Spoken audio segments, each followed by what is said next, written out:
You know, it's nice to see them finally actually using real tactics. I've noticed a weird trend in that a lot of the fiction of Star Wars tends to treat space tactics as a move and nothing else. Right? I mean, if you're paying attention, that's how the original battle goes. Okay, fighters go in, ships go in, and they just at each other, as in lines. I mean, there's benefits and purposes to line-based ship combat, but the fact that they're just like, "Ugh," and then of course, Ahsoka has the unique idea to actually use the structure of the wedge-shaped ship to their actual advantage, and everyone else is like, no, it's the whirlings of a madman. Honestly, I don't actually get why they were so wound up about that. That being said, this episode feels weird.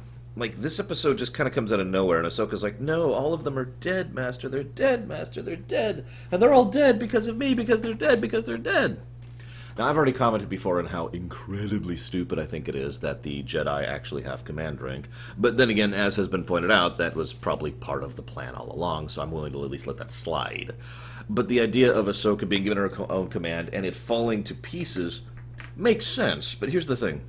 Everyone tries to make her feel a little bit better about it. I'm not sure why. She screwed up. No, seriously. She disobeyed a direct order twice.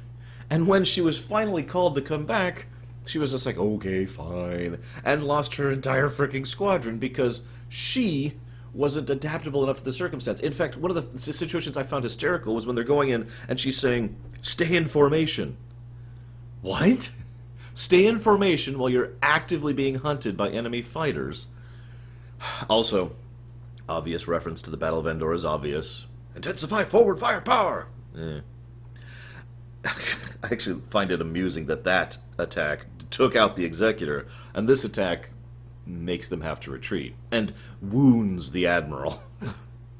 Anyways, that being said, it was nice to see the whole, use the wedge-shaped thing, and it was nice to see Ahsoka pulling out, some actual command competency. But I have to comment on one other thing. I like Anakin acknowledging, you always go above and beyond orders, and his response, that just is how much I know where you're coming from. That was nice. That was a nice little character moment there.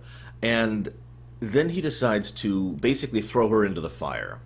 That was incredibly risky, and he was doing it in a military situation, which is insane. But is also very Anakin, because remember, the thing that Anakin cares about most is, well, caring, right?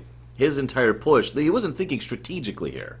He wasn't thinking in terms of what it would cost the Republic to take this victory, or what it might happen if everything went badly.